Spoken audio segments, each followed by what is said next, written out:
우리 역사를 사랑하시는 대한민국 국민 여러분들 안녕하십니까? 설민석입니다.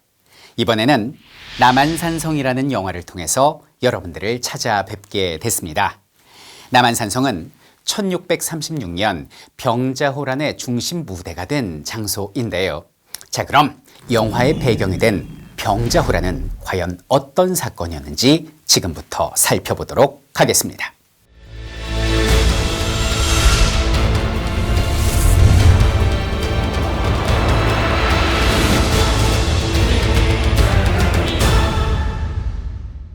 자, 이야기는 임진왜란으로 거슬러 올라갑니다. 일본이 중국으로 가는 길을 내어달라며 조선을 침략한 7년간의 전쟁. 이때 명나라는 조선을 돕기 위해서 구원병을 파병을 했고, 이순신 장군, 우리의 의병, 그리고 명나라의 원군이 하나가 돼서 우리는 일본을 잘 막아낼 수 있었습니다.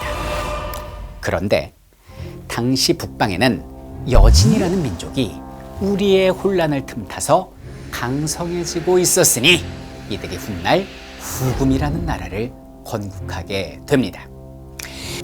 여진족의 후금은 임진왜란이 끝나고 명나라가 약해진 틈을 타서 명나라를 공격을 하게 됩니다. 자, 이에 명나라는 조선에 구원을 요청했지만은 당시 왕이었던 광해군은 명과 후금 사이에서 균형을 지키는 중립 외교를 실시하게 됩니다. 그러나 광해의 중립 외교를 비판했던 세력이 광해군을 내쫓고 새로운 집권 세력으로 등장했으니 바로 인조 정권인 것입니다. 후금은 자신들과 좋은 관계를 유지했던 광해군을 내쫓았다라는 명분으로 조선으로 쳐들어오는데요. 이것이 바로 정면연의 오랑캐들이 일으킨 난 정묘호란이 되겠습니다. 후금은 빠른 기동력을 자랑하는 기병부대였기 때문에 우리의 왕을 사로잡고자 단 10일 만에 평양으로 진격해 들어왔는데요. 우리의 왕은 강화도로 급히 몸을 숨긴 것이지요. 그리고 평안도에서 우리의 관군과 의병이 격렬하게 저항을 했고, 더군다나 후금은 아직 명과 전쟁 중인 상황이었기 때문에 주춤거릴 수밖에 없었던 거죠. 결국 후금은 우리 조선에게 우리를 형님의 나라로 불러준다면 돌아가겠다라고 이야기를 했고, 결국 형제의 맹약을 조선이 받아들임으로써 정묘호란은 마무리되게 됩니다. 그렇게 약 10년이 흐르게 됩니다. 그동안 명나라는 더욱더 약해지고 후금은 더욱더 막강해지게 됩니다. 이런 상황에서 당시 후금의 우두머리였던, 즉 칸이었던 홍타이즈가 자신을 황제로 높이고 국호를 청나라로 바꾸려고 합니다. 그리고 이참에 우리 조선에게도 관계의 재정립을 요구하게 되는데요. 자신들의 후금을 형님의 나라가 아닌 아버지의 나라라고 불러달라고 요구를 한 것입니다. 이후에 청나라는 수차례 집요하게 군신관계를 요청했지만은 계속해서 조선은 이에 대해서 답하지 않았습니다. 자, 청나라의 홍타이즈는 분노 게이지가 머리 끝까지 올라가게 되고 조선의 최후 통첩을 날리게 됩니다. 세자를 인질로 보내고 우리를 아버지의 나라, 임금의 나라로 섬기라는 것이었습니다. 자, 이 상황이 이쯤 되니까 당시 조정의 의견은 둘로 나뉘게 되는데요. 일단은 청과 좋은 관계를 맺어서 훗날을 도모하자라는 화친을 주장한다 주화파. 뭔 소리냐? 아직 명나라가 살아있는데 어찌 오랑캐와 군신 관계를 맺는단 말인가? 화친을 배척한다 척화파로 나뉘게 됩니다. 당시 왕이었던 인조는 고민 끝에 척화파의 손을 들어주게 되고 조선은 청나라의 전쟁을 준비하게 됩니다.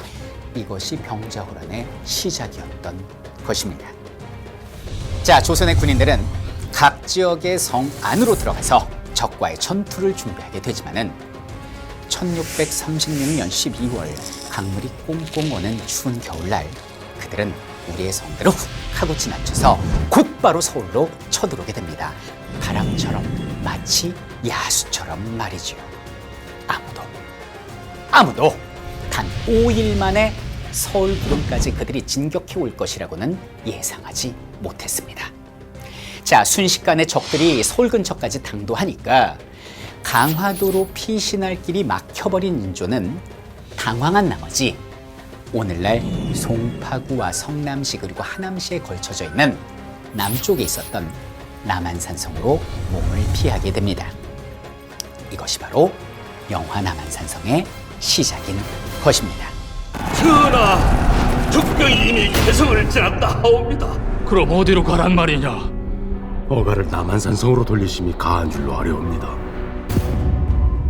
이 인조가요, 남한산성으로 들어간 건 청나라가 강화도로 가는 길목을 먼저 막아버렸기 때문에 발생한 사고였고 일종의 고립이었습니다. 순식간에 청나라 군사들이 남한산성을 포위했고 이렇게 47일간의 기나긴 항전이 시작되게 됩니다. 남한산성 안에 고립된 인조와 신하들의 상황은 어땠을까요? 그 안에서도 신하들은 화친을 해야 한다라는 입장과 항전을 해야 한다라는 입장으로 나뉘어져서 극렬한 대립을 하고 있었습니다.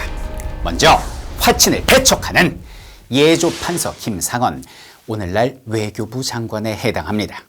그의 주장은 이렇습니다. 명나라는 임진왜란 때 우리에게 무려 7년간 원군을 보내준 고마운 나라입니다. 그 은혜를 어찌 잊을 수 있겠습니까? 지금 명나라가 오랑캐 발밑에 깔려서 수모를 당하고 있는데 우리가 그 오랑캐들과 화친을 한다고요? 그거 정의가 아닙니다. 의리가 있고 명분이 있고 원칙이 있다면 절대 그들과 화해한다는 것은 있을 수 없는 일입니다. 그리고 김상원의 항전 의지에는 현실적인 기대감도 있었을 겁니다. 여러분들, 저들이 우리의 성을 차례차례 파괴하고 들어왔습니까? 아닙니다. 훅 하고 지나쳐 왔죠. 그러니 전방에 있는 우리 성의 군사들이 성 밖으로 나와서 적의 보급로를 끊어줄 것이다.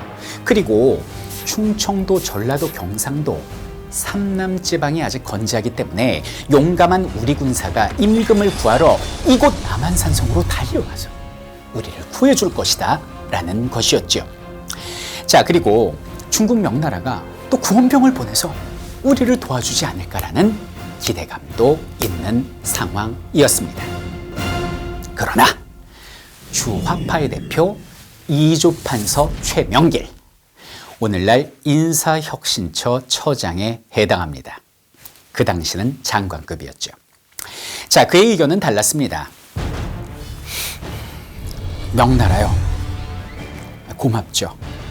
은혜 잊기 어렵습니다. 하지만 의리를 지킨다는 것은 사람과 사람 사이의 도리이지 국제관계에서는 적용할 수 없는 것입니다.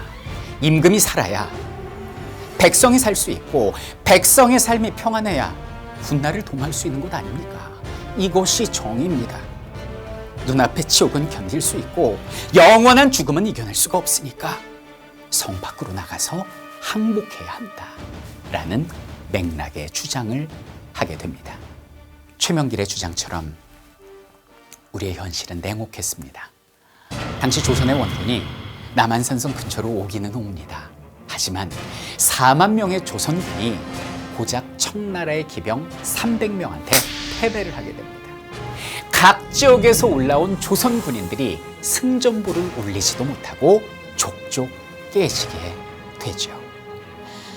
자, 이런 상황에서 청나라 황제 홍타이지가 30만 대군을 이끌고 조선으로 들어왔다는 소식이 전해집니다. 인조와 대신들도 더 이상은 버틸 수 없다는 판단을 하게 되고 인조는 임금의 옷을 벗고 죄인의 신분으로 푸른색 옷을 걸친 채 성 밖으로 나오게 되지요. 이 땅에 수많은 전쟁이 있었지만은 우리의 백성을 대표하는 왕이 다른 나라 왕에게 머리를 조아리는 일은 처음이었습니다. 나라를 살리고자 하는 마음은 하나였지만 서로 다른 신념을 가지고 있었던 최명길과 김상원. 절체절명의 위기 속에서 결단의 결정을 내려야만 했던 인조. 이 세 사람의 숨막히는 갈등을 영화 남한산성은 긴장감 있게 그려내고 있습니다. 이 땅에는 찬란하고 빛나는 역사도 있었지만 이토록 가슴 아픈 역사도 있었습니다. 이 역사를 교훈 삼아서 다시는 같은 일이 반복되지 않도록 우리 모두 관심을 가져야겠죠. 그 당시 최고 결정권자는 인조 한 사람이었지만 오늘날의 최고 결정권자는 5천만 대한민국 국민이기 때문입니다. 나를 성 밖으로 나오라고 하는구나.